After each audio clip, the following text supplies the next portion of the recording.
a lot of pre-Ganeshan offered by the IRS. CA का licence भी था अलग। इन डिटेल नहीं पढ़ा था डिपेंडेंट्स को। अब हम इसको इन डिटेल तो पढ़ेंगे, बट और भी काफी इंपॉर्टेंट चीजों के बारे में बात करेंगे। सबसे पहले हमें ये हमेशा हमारे दिमाग में हमें हमेशा ये चीज रखनी है, जिससे हमें भटकना नहीं है, कि डिपेंडेंट्स को क्यों क्लेम किया जाता है। ताकि हमें टैक्स बेनिफिट्स मिले, राइट। और वो टैक्स बेनिफिट्स मेनली क्या क्या है, कि आपको फाइलिंग स्टेटस मिल पाएगा कौन सा, या तो एचओएच और क्वालिफाइंग सर्वाइविंग स्पाउस। खैर हमें पता है कि डिपेंडेंट्स और इनके लिए क्वालिफाइंग पर्सन होना स्टेटस में थोड़ा सा उनमें डिफरेंस है, वो मैंने लास्ट क्लास में एक्सप्लेन किया था। पर वो डिपेंडेंट्स ही क्वालिफाइंग पर्सन बनते हैं most of the times, 90% cases. Second, एक क्रेडिट यूएस में ऑफर किया जाता है, अगर आप उसके लिए एलिजिबल हो जाते हैं, वो उसको बोलते हैं चाइल्ड टैक्स क्रेडिट। ठीक है। अब ये टैक्स क्रेडिट हमें पता है it is a tax benefit, और आप सीधा सीधा अपनी फाइनल टैक्स लाइबिलिटी से इसको डिडक्ट करते हैं और अपनी टैक्स लाइबिलिटी को कम करते हैं। तो child tax credit is a benefit. Third, earned income credit. अभी फॉर द टाइम बीइंग 2017 में यूएस में tax cuts and jobs act आया था, जो मिस्टर डोनाल्ड ट्रम्प ने लाया था। उसमें उन्होंने काफी रिफॉर्म्स लाए थे, काफी चेंजेस किए थे। उसके बेसिस पे ही उन्होंने जब ये टीसीजे निकाला था, उन्होंने बोला था 2025 तक अगर कोई किसी को डिपेंडेंट क्लेम करने के लिए एलिजिबल हो जाता था अपने टैक्स रिटर्न में, तो उसको तीन ये इस तरह के टैक्स बेनिफिट्स हम ऑफर करेंगे। और इसीलिए अगर आप किसी को डिपेंडेंट क्लेम कर लेते हो, मतलब मेरे को रिटर्न में फायदा होने वाला है। अब डिपेंडेंट ऐसे ही तो नहीं मैं किसी को बोल के क्लेम कर सकता कि आजा भाई मेरे रिटर्न में डिपेंडेंट बन जा। डिपेंडेंट क्लेम करने के कुछ टेस्ट हैं जो एक टैक्स पेयर को पास करने पड़ते हैं। अगर वो टेस्ट पास कर लेता है तो वो पर्टिकुलर इंडिविजुअल को डिपेंडेंट क्लेम करने के लिए एलिजिबल हो जाता है। ठीक है। अगर मैं इसमें और इन डिटेल बात करूं और इन डेप्थ में जाऊं, तो 2017 से पहले अगर आप किसी को डिपेंडेंट क्लेम करते थे ना, तो आपको और भी तरह के टैक्स बेनिफिट मिलते थे। आपकी इनकम ही कुछ सीधा सीधा एक्सक्लूड हो जाती थी। जो हम ग्रॉस इनकम पहले बनाते हैं ना, अपनी ग्रॉस इनकम देखते हैं, सीधा सीधा उसमें ही एक्सक्लूजन मिल जाता था।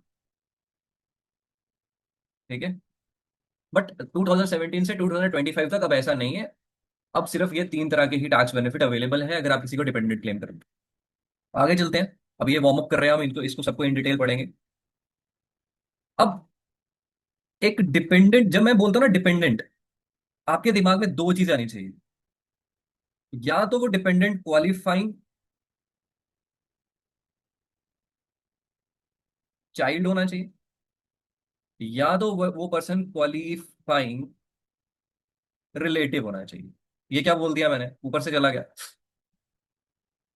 मतलब उन्होंने दो टेस्ट बताए। अगर मैं इस पे क्वालिफाई वर्ड हटा दूं 2 मिनट के लिए, तो ये क्या रह गया, सिर्फ चाइल्ड। अगर मैं इस पे भी क्वालिफाई हटा दूं, ये क्या रह गया, सिर्फ रिलेटिव। तो चाइल्ड तो मेरा अगर कोई चाइल्ड है तो मैं उसको क्या डिपेंडेंट क्लेम करूँ? नहीं, वो चाइल्ड क्वालिफाइड होना चाहिए डिपेंडेंट क्लेम करने के लिए। क्वालिफाई कैसे होगा, वही रूल्स हमने पढ़ने हैं, वही टेस्ट हमने पढ़ रहे हैं। अगर मेरा कोई रिलेटिव है, मेरे मामू है, मैं उनको डिपेंडेंट क्लेम करूँ? नहीं, मामू है पर हम कुछ और चीजें चेक करेंगे कि वो मामू आप पे सच पे डिपेंडेंट है आप पे कि नहीं है। ठीक है। अब जो कुछ रूल्स हैं वो मैं यहाँ पे एक एक करके लिख रहा हूँ। मतलब डिपेंडेंट हमें बस दिमाग में रखना, डिपेंडेंट को दो दो कैटेगरी में डिवाइड किया, क्वालिफाइंग चाइल्ड और क्वालिफाइंग रिलेटिव। अगर उन दोनों कैटेगरी में से अगर कोई इंसान क्वालिफाइंग चाइल्ड की डेफिनेशन में फॉल कर जाए, तुम उसको डिपेंडेंट क्लेम कर सकते हो। और अगर कोई इंसान क्वालिफाइंग रिलेटिव की डेफिनेशन में पड़ जाए, तो भी तुम उसको डिपेंडेंट क्लेम कर सकते हो। ठीक है। और कभी कभी ऐसा हो सकता है कि कोई इंसान क्वालिफाइंग चाइल्ड की डेफिनेशन में नहीं आ पा रहा पर क्वालिफाइंग रिलेटिव की डेफिनेशन में आ गया, तो तुम उसको डिपेंडेंट क्लेम करके सारे टैक्स बेनिफिट्स उठा सकते हो। अब मैं कुछ जो टेस्ट लिखने वाला हूं उसको आप बस ध्यान से देखना। क्वालिफाइंग चाइल्ड में भी 4 टेस्ट है, और क्वालिफाइंग रिलेटिव के अंदर भी 4 टेस्ट कवर होते हैं। पहला टेस्ट जो इसमें है वो है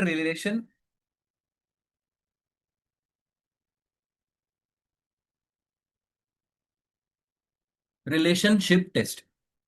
ठीक है। दूसरा टेस्ट जो इसमें है वो क्या है, एज टेस्ट।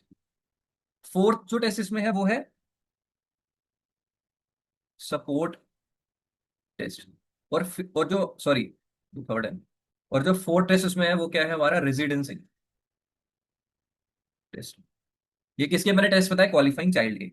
अब हमने अभी इनको इन्हीं टेस्ट को हमने इन डिटेल पढ़ना है, ये टेस्ट है क्या है। Now let's go for qualifying relative. Qualifying relative का पहला टेस्ट क्या है? इसका भी रिलेशनशिप और रेसिडेंसी, इसको एक ही में कंसीडर कर दिया इसके पहले टेस्ट को।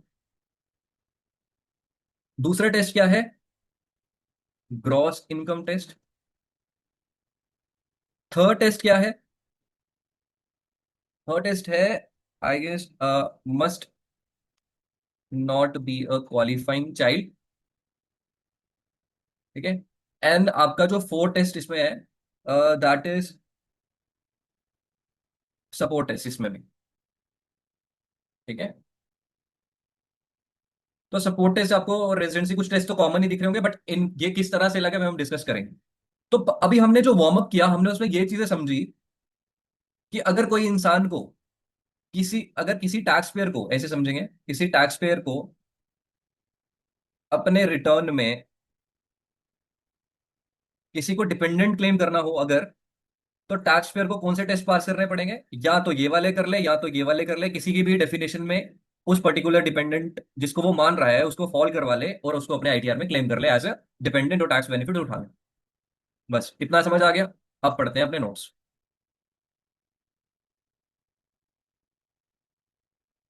तो अगर हम इसकी रीडिंग करें,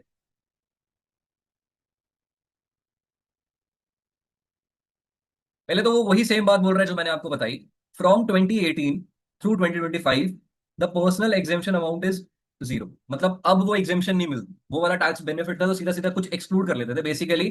2018 के पहले, आपके वहां पे शायद मैंने 2017 लिख दिया तो इट इज 2018। 2018 के पहले आपको ना एक डिपेंडेंट क्लेम, अगर आप वन डिपेंडेंट क्लेम कर लेते हो ना, तो आपको एटलीस्ट 4050 तक ग्रॉस इनकम से सीधा सीधा एक्सक्लूड हो जाता था, एक एक डिपेंडेंट को क्लेम करने का कितना डॉलर्स में।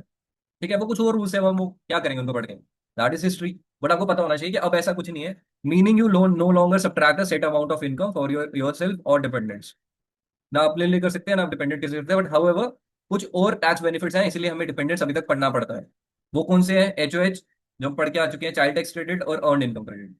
ये मैंने अभी समझा दिया आपको वार्म अप में। उसके बाद अगर हम आगे चले, वो कह रहे हैं डिपेंडेंट स्टेटस। क्या बताया मैंने? एक डिपेंडेंट मस्ट भी या तो वो क्वालिफाइंग चाइल्ड हो सकता है या वो क्वालिफाइंग रिलेटिव हो सकता है। और उसने एक ब्रैकेट में बहुत इंपॉर्टेंट चीज लिख दी, a spouse can never be a dependent.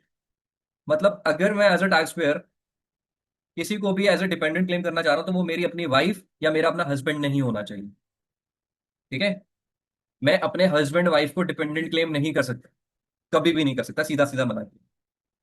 अब वो क्वालिफाइंग चाइल्ड में हम थोड़ा सा चलते हैं। क्वालिफाइंग चाइल्ड से तो तुम्हें लग रहा होगा सिर्फ एक चीज कि टैक्स पेयर का शायद बायोलॉजिकल चाइल्ड। ऐसा नहीं, और भी काफी लोग क्वालिफाइंग चाइल्ड की डेफिनेशन में फॉल कर सकते हैं। आयरस कहता है हम इनको क्वालिफाइंग चाइल्ड मान के आपको डिपेंडेंट का स्टेटस दे देंगे, बट वो फोर टेस्ट सारे पास होने चाहिए। रिलेशनशिप टेस्ट मैंने आपको बताया। अब रिलेशनशिप टेस्ट का क्या मतलब है? रिलेशनशिप टेस्ट का यह मतलब है कि वो जिस चाइल्ड को आप क्वालिफाई कर रहे हो ना डिपेंडेंट बनाने के लिए, वो टैक्स पेयर का या तो बायोलॉजिकल चाइल्ड हो या स्टेप चाइल्ड हो। अडॉप्टेड भी हो सकता है, फोस्टर चाइल्ड भी हो सकता है। फोस्टर चाइल्ड की डेफिनेशन लास्ट क्लास में बताई थी, तो लास्ट क्लास अगर देखी होगी तो फोस्टर चाइल्ड पता होगा क्या है। तो इन अगर इसमें से कोई भी है तो वो क्वालिफाइंग चाइल्ड बन सकता है। ब्रदर भी लिख दिया उसने, एक टैक्स पेयर का भाई, वो भी क्वालिफाइंग चाइल्ड की डेफिनेशन में फॉल कर सकता है। लिखा है रूल्स में तो we have to follow it. एक टैक्स पेयर की sister, step brother, step sister, कोई भी क्वालिफाइंग चाइल्ड की डेफिनेशन में आ सकता है। बट अभी तो एक ही रूल, अभी तो एक ही टेस्ट पढ़ा ना, आगे के तीन भी फॉलो होने चाहिए। Any descendant of the above, example grandchild, niece, nephew. Descendant मतलब आने वाली पीढ़ी।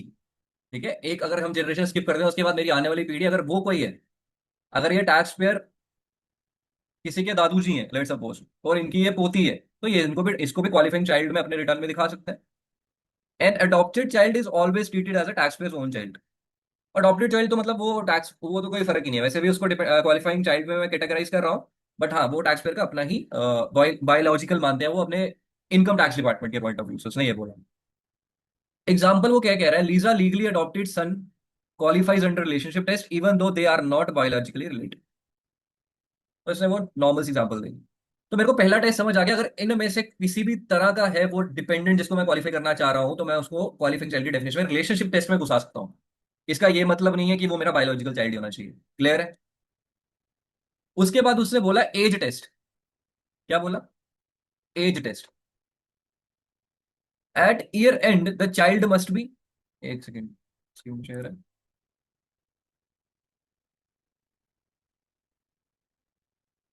ठीक है। At year end the child must be, मतलब वो जो एज है ना आपके चाइल्ड, जिसको भी आप चाइल्ड मान रहे हो, वो 19 ईयर से एक तो कम होना चाहिए एज के हिसाब से, और 24 ईयर से कम होना चाहिए अगर वो full time college going student है। मतलब उसने दो एज दी है, दोनों दिमाग में रखने। 19 अगर मतलब वो कॉलेज गोइंग स्टूडेंट नहीं है, वो फुल टाइम स्टूडेंट ही नहीं है, ठीक है, पढ़ाई नहीं करता वो। अगर वो 24 का है तो मतलब दो एज दी है। अगर वो college going full time student है तो मैं कौन सी एज लिमिट लेके चलूंगा? 24। अगर मतलब 23 लिखा होगा मेरे पेपर में कि 23 का है, उसका कोई नाम दे दिया होगा, वो इंसान 23 का है और full time college going student है, तो तुम्हें कंफ्यूज नहीं होना कि वहां पे 19 था। अगर उसने फुल टाइम मेंशन कर दिया मतलब वो उसको कर सकता है। एनरोल्ड फॉर 5+ मंथ, मतलब ऐसा नहीं है कि उस पर्टिकुलर साल में भी 5 महीने ही हुए हैं उनको फुल टाइम मतलब कॉलेज गोइंग जाते हुए, ठीक है। अपने हायर सेकेंडरी पास करके उनको इतना टाइम हो गया तो कोई प्रॉब्लम नहीं है, 5 महीने से ऊपर हो गया उस पर्टिकुलर में, तो हम कैटेगराइज कर लेंगे उसे। और any as if permanently and totally disabled, अगर जो क्वालिफाई करना चाह रहे हो आप जिसको, अगर वो परमानेंटली एंड पूरे डिसेबल इंसान है, ठीक है, मेंटली डिसेबल है, फिजिकली डिसेबल है, नहीं चल पाते, कोई भी इशू हो सकता है, तो उनके लिए कोई एज लिमिट नहीं है। अगर वो 55 के भी हैं तो वो कैटेगराइज कर सकते हैं उसको क्वालिफाइंग चाइल्ड की कैटेगरी में।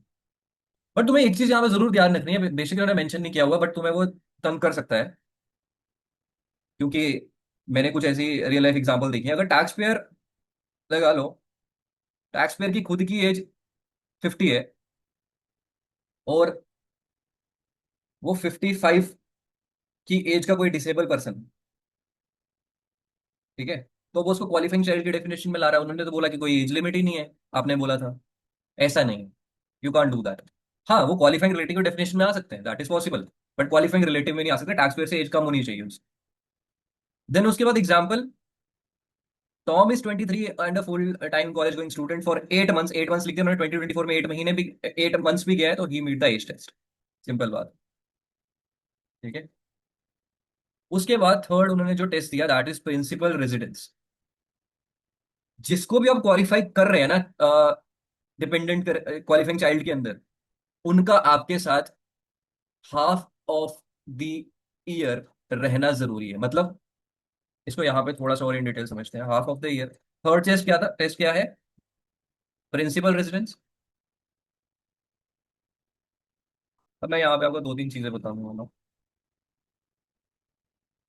मान के चलते हैं पेरेंट्स अलग रहते हैं, मेरिट फाइलिंग सेपरेटली फाइल करते हैं, ठीक है, एंड या कोई और स्टेटस करते हैं, पर अलग रहते हैं। और ये जो बी पर्सन है, जो बी पर्सन है, एक चाइल्ड इनके पास कितने टाइम रहा? 200 डेज। और इनके पास कितना रहा? लेफ्ट ओवर टाइम जितना भी था वो इनके पास रहा, ए पर्सन के पास, ठीक है। अबे 200 डेज कितने महीने कब, ये इसमें लगातार नहीं देखना हमने, मैं पहले ही बता रहा हूँ, दिस इज नॉट कॉन्टिन्यूसली उसने लिखा हुआ है कि हाफ ऑफ द, उसने लिखा हाफ ऑफ द ईयर। तो मतलब अगर जनवरी में 15 दिन रह लिया, फरवरी में 20 दिन रह लिया, पूरा ओवरऑल बेसिस पे कैलकुलेट करके जब देखेंगे तो it should be more than half of the year, मतलब 6 महीने से ज्यादा का ही टाइम होना चाहिए। पर रहा किसी भी टाइम है, किसी भी मंथ में रहे, कोई प्रॉब्लम नहीं। तो एज टेस्ट भी हमें, प्रिंसिपल रेजिडेंस टेस्ट समझ आ गया कि मतलब क्वालिफाइंग चाइल्ड जिसको आप कर रहे चाहते हो क्लेम, उनका आपके साथ हाफ ऑफ द ईयर रहना जरूरी है। अब इसमें एक एक्सेप्शन ये आ सकती है आपको, वहां पे एग्जाम में अगर ये लिख सकता है कि वो 3 महीने ही रहा घर पे, बाकी टाइम वो अपने अपना स्कूल, बोर्डिंग स्कूल अटेंड कर रहा था। तो हम ऊपर पढ़ के आए थे कि ये तो उसकी ये तो कंपलसरी हो गया ना, ये तो इमरजेंसी बेसिस पे है। तो यहाँ पे ये मत सोचना कि वो प्रिंसिपल रेजिडेंस का टेस्ट वो नहीं कर रहा। ये एक एक्सेप्शन हमेशा दिमाग में रखना है। ये आपकी बुक्स में नहीं लिखता है, बट ऐसा माना जाता है कि ये दिस इज अप्रोप्रिएट, ठीक है। उसके बाद वो कह रहा है example, if a child lives with a parent for 7 months and with the other parent for 5 month, the 7 month period meets the residences. तो आपको पेपर में वो इतना हाइपोथेटिकली चेक नहीं करेगा, ऐसे ही छोटी मोटी एग्जांपल्स के साथ चेक करेगा जैसे मैंने दे रखी है। Then there is your support test. अच्छा, यहाँ पे एक बहुत अच्छा कैच है, इसके सपोर्ट टेस्ट में और क्वालिफाइंग रिलेटिव के सपोर्ट टेस्ट में थोड़े से वो डिफरेंट है, वो हम आगे डिस्कस करेंगे। But the child must not provide over half of their own support. जब आपको ये लिखता है ना, उससे क्या लिखा कि चाइल्ड, लेट्स सपोज मैं एक एग्जांपल यहाँ पे बना रहा हूँ। ये टैक्स पेयर है, ठीक है।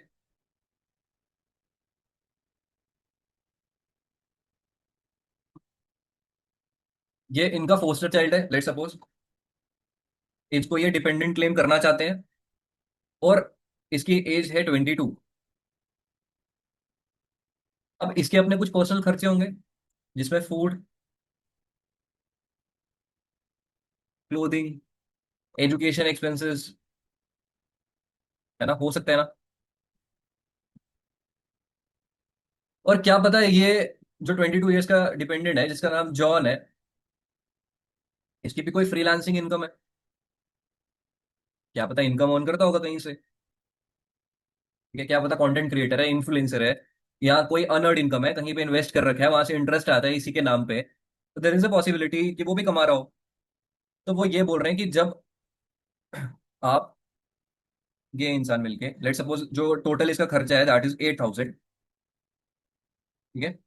एंड ये टोटल कितना खर्चा है, 8,000। और एक और चीज मैं वो यहाँ पे ले रहा हूँ, और क्या पता अगर ये अलग रहते हैं, तो इनके एक, जॉन के एक अंकल भी हैं, अंकल टॉम, ठीक है। ये भी इसका कुछ खर्चा उठा रहे हैं, लेट सपोज, पॉसिबिलिटी है।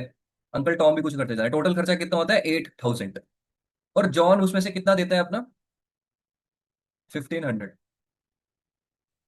ओके, मदर कितना देते हैं, मदर देते हैं उनका 3,500। एंड अंकल टॉम कितना पीछे बच गया, थोड़ा सा मैथ कर लो यहाँ पे, 3,000। तो निकालेंगे अब टोटल सपोर्ट फंड। हमेशा इस क्वेश्चन को इस तरह सॉल्व करना है, कभी भी सामने दिख जाएगा आपको। तो 3,500 प्लस 1,500 प्लस 3,000 डिवाइडेड बाय 2 कर दोगे आप, ठीक है। अभी तो ये सिंपल ही था, 8,000 डिवाइडेड बाय 2, $4,000 आया, राइट। तो इस केस में क्या बोला उसने, कि टॉम अपना खुद का खर्चा नहीं उठा रहा, राइट। अगर खुद के, कोई खुद कैसे उठा सकता है, इसका मतलब देखो, खुद कैसे उठा सकता है वो, अगर वो 4,000 से ज्यादा खुद कर रहा होता है टॉम, तो मतलब वो अपना हाफ ऑफ द एक्सपेंस खुद बेयर कर रहा है। इस केस में नहीं कर रहा। क्या उसने ये बोला पेरेंट को करना जरूरी है half of the, there is a difference. उसने बोला टॉम अपना खुद नहीं कर रहा हो, तो वो खुद नहीं कर रहा है, तो इस केस में ये इनको डिपेंडेंट क्लेम कर लेंगे, ठीक है। वो तो 1,500 ही कर रहा है, 4,000 से ऊपर कर रहा होता तो मैं नहीं कर पाता हूँ उसको डिपेंडेंट क्लेम। प्लीज इस चीज को समझिए। देन तो ये भी हम समझ गए, the child must not provide over their own support, half of their own support. तो यहाँ पे एग्जाम्पल है जो मैंने बताई, बस उसी तरह से है। तो ये सारे टेस्ट हैं, जो अगर आपको क्वालिफाइंग चाइल्ड किसी को क्लेम करना है, ये सारे टेस्ट आपको इस तरीके से पास करना है। और इनकी मैं समरी भी लिख के लाया हूँ नीचे, तो आपको मैं समरी भी दे जाऊंगा, क्योंकि इसमें तो मैंने नर्सल में चीजें ध्यान में रखी है। उसके बाद आगे क्वालिफाइंग रिलेटिव।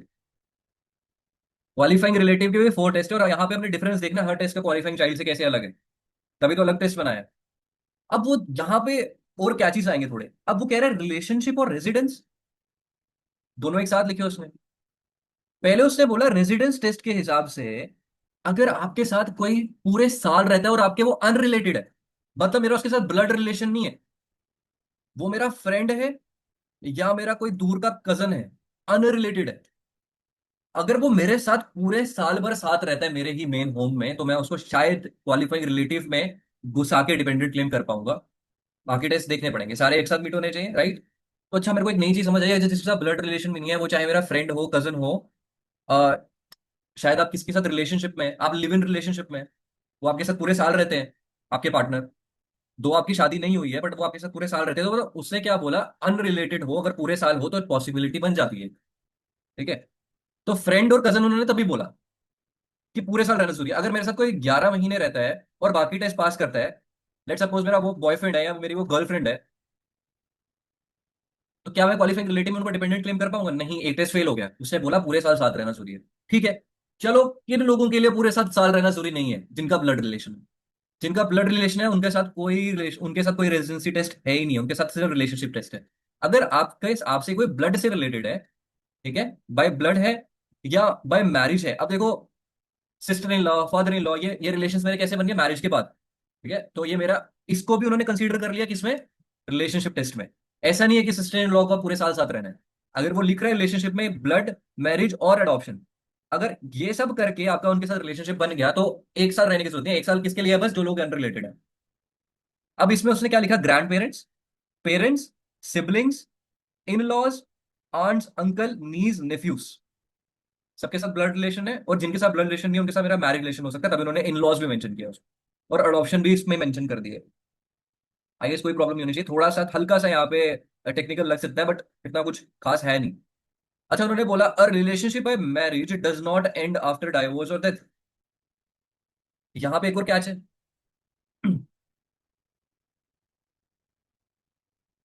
ए की बी के साथ शादी हो गई थी, they were married, and B got expire during the year, पर बी के जो भी फादर होंगे और जितने भी और रिलेटिव्स होंगे, वो ए साहब के इन लॉज थे कि नहीं थे? अगर इनकी मृत्यु हो गई, इनकी डेथ हो गई बी पर्सन की, तो इसका मतलब ये बिल्कुल नहीं है कि इन्होंने जो रिश्ते बनाए थे वो हम खत्म कर लेंगे, आईआरएस मानेगा, अभी भी आप उनको क्वालिफाइड रिलेटिव में मान के चलो। तो रिलेशनशिप खत्म नहीं होता किसी एक की मैरिज के साथ। कजन के लिए उसने स्पेसिफिकली मेंशन किया कि cousin only qualifies if live with the tax payer all the year. तो आपको तंग कर सकता है, कजन ऐसे लग रहा है ना कि ब्लड रिलेशन में कजन नहीं आया क्या, बट अगर ब्लड रिलेशन में आया है, बट कजन को अगर उसने खुद एक्सक्लूड करके रखा है, तो हमने इसमें कंफ्यूज होना, कजन का साथ रहना जरूरी है। दो, it can be a blood relation, आपको जैसे लग सकता है, बट कजन का अलग रहना जरूरी है, बस इतना दिमाग में रखना। सॉरी, कजन का पूरे साल साथ रहना जरूरी है। एग्जाम्पल के लिए उन्होंने क्या बोला, डोरी सपोर्ट हर कजन एलान ऑल ईयर, बट एलान moves in for the last 8 months, fails the residence. Support fund support किया, बट 8 महीने बाद, 8 महीने मूव हो गया, वो नहीं रहा घर पे, मतलब पूरे साल नहीं रहा, तो रेजिडेंसी टेस्ट फेल हो गया, एक टेस्ट फेल, पूरा test fail, qualifying relative fail. उसके बाद क्या आ गया भाई, ग्रॉस इनकम। ये एक ऐसा इकलौता टेस्ट है जो आपको क्वालिफाइंग चाइल्ड में नहीं मिलेगा। मतलब क्वालिफाइंग चाइल्ड की डेफिनेशन में डाल के अगर मेरे को किसी को डिपेंडेंट क्लेम करना है, तो मेरे को ग्रॉस इनकम से कोई लेना देना।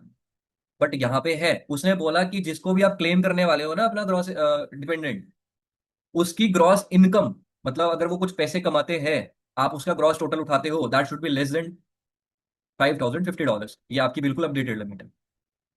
ठीक है।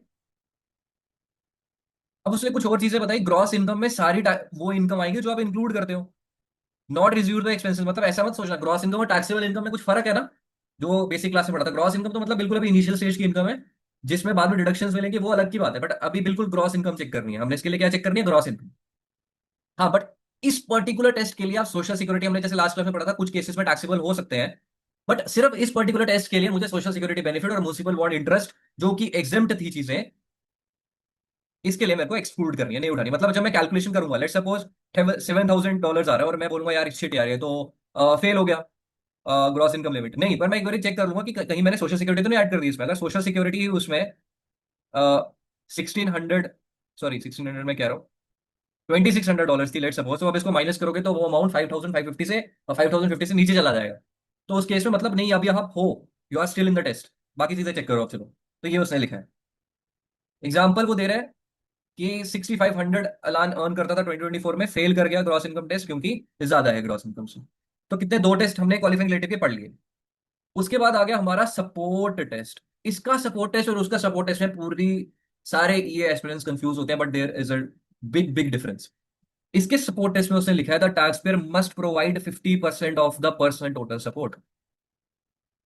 यहाँ पे टैक्स पेयर को 50% प्रोवाइड करना जरूरी है। अगर मैं पुरानी एग्जाम्पल में चलूं,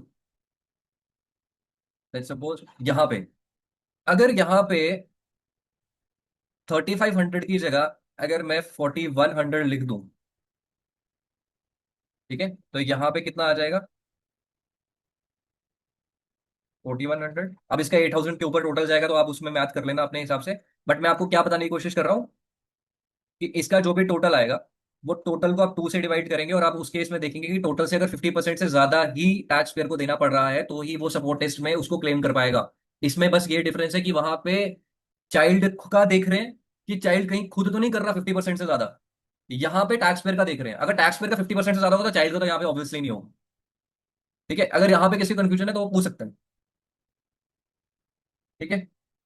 देन उसके बाद वो कह रहा है कि सपोर्ट इंक्लूड्स फूड, हाउसिंग। इससे उसने स्पेसिफिकली ना सपोर्ट के लिए कॉस्ट मेंशन कर दी, कौन सी क्वालिफाइंग कॉस्ट हम लेंगे, कि जिसको, जो टैक्स पेयर को बियर करना जरूरी है जब उसको 50% निकालना है।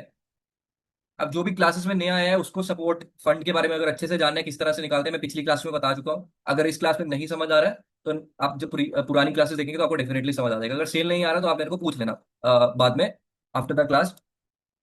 बट वो क्या कह रहे हैं, support includes food, housing, clothing, medical care, education, child care, vacation, अगर इनके लिए आप एक्सपेंस बियर कर रहे हैं अपने डिपेंडेंट को, और वो 50% से ज्यादा कर रहे हैं किससे, टोटल सपोर्ट फंड से, जहां जहां से भी उसको पैसे मिल रहे हैं, सपोर्ट मिल रहा है, तो ठीक है आप क्लेम कर पाएंगे। बट ये एक्सक्लूड कर रहा है, इसमें स्पेसिफिकली बोल रहा है कि अगर कोई आप स्कॉलरशिप्स के लिए कुछ सपोर्ट कर रहे हैं, टैक्सेस के लिए, कुछ इंश्योरेंस बेनिफिट्स के लिए, कोई और हाउस होल्ड आइटम्स हैं जो बेनिफिट करती है पूरे घर को, जैसे फर्नीचर, फर्नीचर तो भाई टैक्स पेयर भी यूज कर रहा होगा, वो चाइल्ड भी यूज कर रहा होगा, वो उसका स्पेसिफिक एक्सपेंस थोड़ी है।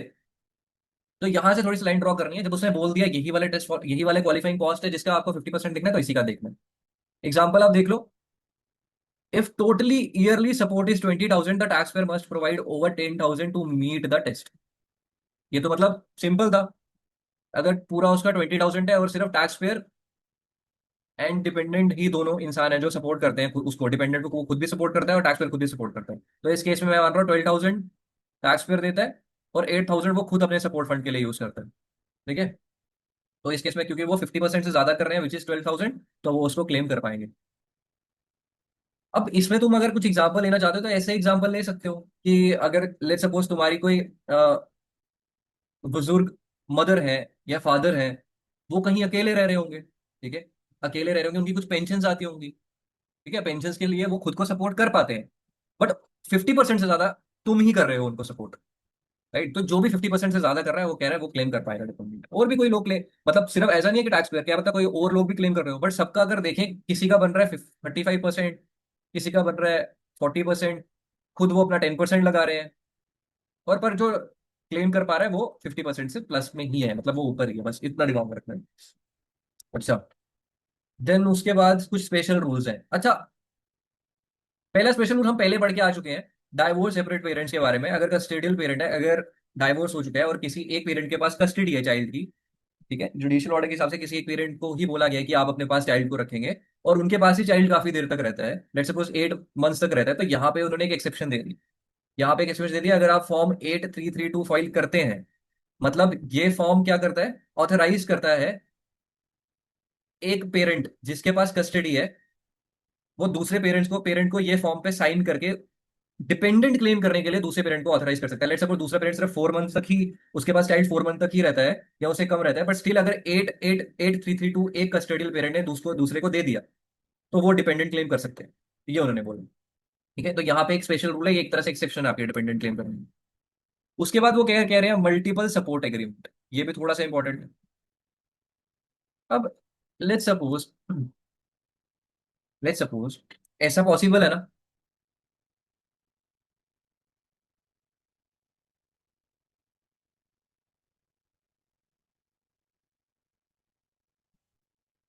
लेट्स सपोज एक ये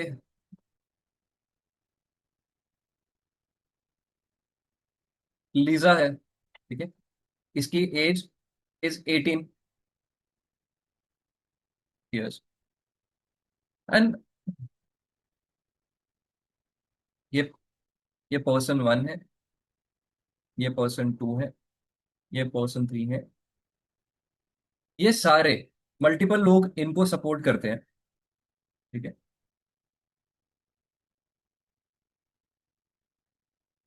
अब लीजा छोड़ो, आप क्योंकि हम क्वालिफाइंग रिलेटिव में पढ़ रहे हैं तो ये थोड़ा चाइल्ड से कंफ्यूज करेगा। ये एना है और इनकी एज 48 है, ठीक है, और ये पर्सन 1 की मदर है, पर्सन 2 की ये आंट है, और लेट सपोज जो पर्सन 3 है इनका भी इनके साथ कोई ब्लड रिलेशन, लेट सपोज।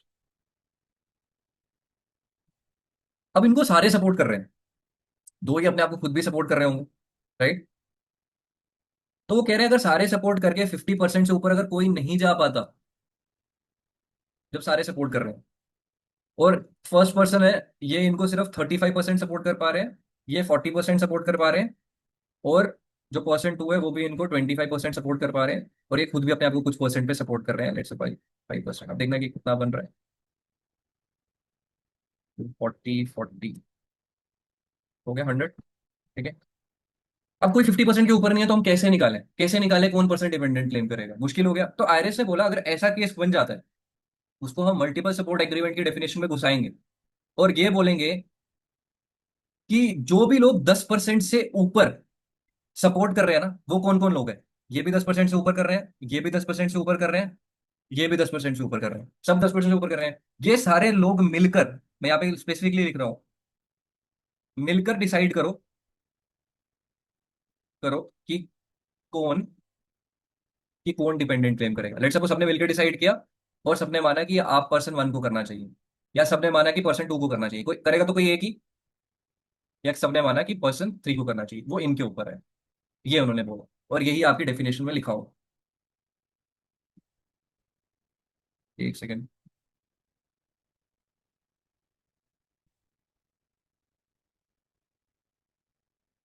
ये सो ये सेम चीज उन्होंने लिखी है। अब इसके लिए कौन सा फॉर्म आईआरएस को सबमिट करना पड़ता है अगर मल्टीपल सपोर्ट एग्रीमेंट का केस है, 50% से ऊपर कोई नहीं कर रहा सपोर्ट।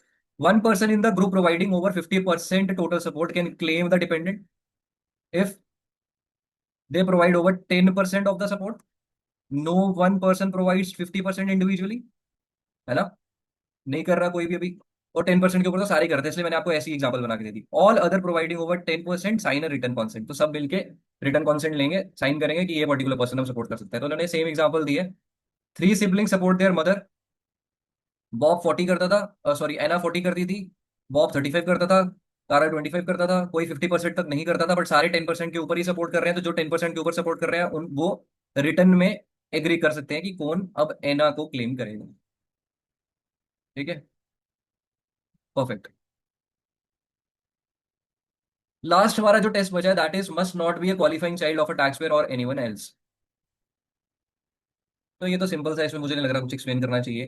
क्वालिफाइंग चाइल्ड की डेफिनेशन में फॉल नहीं होना चाहिए जिसको आप क्वालिफाइंग रिलेटिव में कर रहे हो। तो किसको प्रायोरिटाइज किया उन्होंने? क्वालिफाइंग चाइल्ड को। अगर कोई क्वालिफाइंग चाइल्ड की डेफिनेशन में आगे फॉल कर रहा है, सारे क्वालिफाइंग चाइल्ड के टेस्ट को मीट कर रहा है, तो उसको क्वालिफाइंग चाइल्ड में ही क्लेम कीजिए, क्वालिफाइंग रिलेटिव में मत लेके आइए। तो वो कह रहा है if someone qualifies as another person's qualified child you cannot claim them as your dependent। Example उन्होंने दे दी जो कि सिंपल सी एग्जाम्पल। अब आपका थोड़ा सा आगे आगे थोड़ा सा आ गया मगब का पार्ट, जो चीजें हमें ध्यान में रखनी है। अडॉप्टेड चिल्ड्रन के लिए उन्होंने क्या बोला कि अगर जब आप किसी को अडॉप्ट करते हैं ना, तो आपको एक ATI नंबर मिलता है which is known as adoption tax payer identification number, जो उस पर्टिकुलर इंडिविजुअल का नंबर होगा जिसको आपने अडॉप्ट किया, जिस पर्सन को आपने अडॉप्ट किया है। तो ये भी एक टैक्स पेयर आइडेंटिफिकेशन नंबर का फॉर्म है। ठीक है? तो आईआरएस को आपको ये नंबर के साथ ही, अगर अडॉप्शन, अगर आप क्वालिफाइंग चाइल्ड ले रहे हो, उसमें आपका चाइल्ड जो था वो आप अडॉप्शन की कैटेगरी में डाल के उसको क्लेम कर रहे हो, तो ये नंबर भी मेंशन करना अपने रिटर्न पे उस डिपेंडेंट के साथ। Before final option ATIN is issued and adopted child can be claim dependent if you have their identifying number. तो आइडेंटिफाइंग नंबर जरूरी है। ये उसकी एक छोटी सी प्यारी सी एग्जांपल है। डिपेंडेंट्स बॉर्न, हाँ यहाँ पे थोड़ा सा कॉन्सेप्ट है, बिल्ड कर लेते हैं। डिपेंडेंट्स बॉर्न और डाइंग ड्यूरिंग द ईयर। यार लेट्स सपोज अगर वो कह रहे हैं कि आपका कोई न्यू बॉर्न बेबी का बर्थ होता है, ठीक है, और अनफॉर्चुनेटली उसकी डेथ हो जाती है न्यूबॉर्न बेबी की उस पर्टिकुलर साल में, उस टैक्स ईयर में, दो वो आपके साथ 6 महीने नहीं रह पाया, एक महीने में लेट सपोज 15 नवंबर को बर्थ हुआ और 3 दिसंबर को डेथ हो गई, पॉसिबल है, कुछ भी केस हो सकता है। तो आईआरएस कह रहा है कोई प्रॉब्लम नहीं है, यहाँ पे हम आपका कोई रूल नहीं देखेंगे, सिर्फ दो रूल को छोड़ के। कौन सा? कि आपके एक तो उसके साथ रिलेशन होना चाहिए, दूसरा जो हमने एक टेस्ट पढ़ा था, बाकी सारे हम डिनाई कर देंगे। ठीक है, कौन से हमने टेस्ट पढ़े थे उसके लिए? प्रिंसिपल रेजिडेंस, मतलब प्रिंसिपल रेजिडेंस, पर प्रिंसिपल रेजिडेंस 6 मंथ वाला पढ़ा था वो भी, उसमें बस प्रिंसिपल रेजिडेंस में लाया होना चाहिए घर से। ऐसा नहीं है, पर उन्होंने ये चीज नहीं लिखी कि हॉस्पिटल से पर घर लाया होना चाहिए, ये आपको दिमाग में रखना। ठीक है, कुछ टाइम तक। You can still claim a child who was born and died during the year if they otherwise meet the rules. तो वो जो दो रूल्स बच गए वही हमने फॉलो करने हैं, बाकी और कोई रूल फॉलो नहीं करना। अच्छा हाँ, इसमें एक एज रूल आ गया आपका और एक रिलेशनशिप रूल आ गया, बाकी दोनों रूल मैटर नहीं करते। Then John's baby is born in December 24, he can claim the baby as dependent for all of 2024। तो 24 को वो बॉर्न हुए, लेट सपोज उनकी डेथ हो जाती है उस साल में, कोई प्रॉब्लम नहीं है, आप उस साल के लिए डिपेंडेंट क्लेम कर सकते हो। ठीक है, तो आपको बेनिफिट्स मिल जाएंगे। तो यहाँ पे थोड़ा सा गवर्नमेंट सपोर्ट दिखा रही है, एक तरह से मान सकते हैं। ठीक है, तो इसमें एक और चीज का ध्यान रखना है हमें, अगर दिसंबर में बॉर्न हुआ, लेट सपोज डेथ नहीं हुई, बट एक उस साल के लिए एक ही महीने चाइल्ड वो बच्चा हमारे साथ रहा उस पर्टिकुलर ईयर के लिए, कोई प्रॉब्लम नहीं, उस पर्टिकुलर ईयर के लिए भी आप ले लें, क्योंकि वो उसका वो बॉन्ड डेट ही ऐसी है जिस टाइम बॉर्न हुआ। ये नहीं अगले साल के लिए भी सेम चीज करने लग जाओगे। आगे चलते हैं, स्पेशल डिपेंडेंट क्वालिफिकेशन रूल्स। तो ये थोड़े से स्पेशल रूल्स है जो हमें दिमाग में रखने हैं, बाकी ये सारा आपका समरी का पूछना है, जो मैं चीजें ऊपर एक्सप्लेन कर चुका हूँ वही चीजें आपको यहाँ पे एक क्विक रिकैप में बाद में रीड करनी है। तो we will end up are 1.4। और ये जो बाकी के हमारे दो यूनिट्स है, ये तो देखो इडी टैक्स एक कॉन्सेप्ट है, ये तो एक छोटा सा टॉपिक है, which will take around 25 minutes for me to close. और उसके बाद 1.6 है, तो we will cover this whole unit in the next class. Maybe अगर क्लास 1 घंटे से ऊपर चले जाए तो still we will cover this whole unit in the next class. हाँ, तो हम अपना लास्ट मोशन खत्म करते हैं। स्पेशल डिपेंडेंट क्वालिफिकेशन रूल्स क्या है? पहला वो कह रहा है dependent tax payer test. If someone can be claimed as a dependent on another's person return, they cannot claim any dependents themselves. यार अगर एक इंसान पहले से किसी को डिपेंडेंट क्लेम कर रहा है ना, तुम बेशक सारे रूल्स भी फॉलो कर रहे हो, तो वो कह रहा है तुम उसको डिपेंडेंट क्लेम नहीं कर सकते, क्योंकि एक एक डिपेंडेंट एक ही पर्सन के रिटर्न पे क्लेम हो सकता है। ये बोल रहे हैं। ये नहीं है एक इंसान तीन चार जगह के रिटर्न पे क्लेम्ड है, ऐसा नहीं। तो ये उसकी एग्जाम्पल आप पढ़ सकते हो। उसके बाद कह रहा है ज्वाइंट रिटर्न रूल। यहाँ पे भी थोड़ा सा कॉन्सेप्ट है, you generally cannot claim a married person who files a joint return as your dependent. General rule क्या कहता है? अगर कोई इंसान, लेट्स सपोज जॉन है, जॉन के जो भी किड्स हैं, उन जो ये पर्सन है इसकी शादी हो गई है, और ये अपनी वाइफ के साथ मैरिड फाइलिंग ज्वाइंटली फाइल करते हैं। तो वो कह रहे हैं अगर वो जॉन को लेना चाहे, सॉरी जॉन नहीं है, इसका नाम मैं कुछ और दे देता हूँ, वाइस। ठीक है। अगर वो वाइस, जॉन वाइस को डिपेंडेंट क्लेम करना चाहे तो नहीं कर पाएंगे, क्योंकि वो मैरिड फाइलिंग ज्वाइंटली अपनी वाइफ के साथ फाइल कर रहे हैं। बट इसमें कुछ एक्सेप्शन है। If the joint return is filed only to claim refund and neither spouse owes tax on the separate returns. ठीक है। Sorry, a joint return. If the joint return is filed only to claim a refund and neither spouse owes tax on the separate returns, तो ये exception है। मतलब अगर इन दोनों ने ये जो मेरिड फाइलिंग ज्वाइंटली बनाया, वाइफ और उसकी वाइफ ने, अगर इसका पर्पस सिर्फ रिफंड को क्लेम करना था, मतलब उन्होंने ओवर टैक्स पे कर दिया था और उनको लगा कि अगर हम मैरिड फाइलिंग ज्वाइंटली बनाते हैं तो हमारा रिफंड निकल जाए। पर एक और चीज साथ में क्या, जो हमें दिमाग में रखनी है, और साथ में एक और चीज, अगर ये दोनों मैरिड फाइलिंग ज्वाइंटली नहीं भी बनाते तो इनको मैरिड फाइलिंग सेपरेटली बनाना पड़ता। और मेरिट फाइलिंग सेपरेटली अगर ये दोनों अलग अलग बनाते तो इन दोनों का tax at the end zero आना चाहिए। क्या मैंने बोला?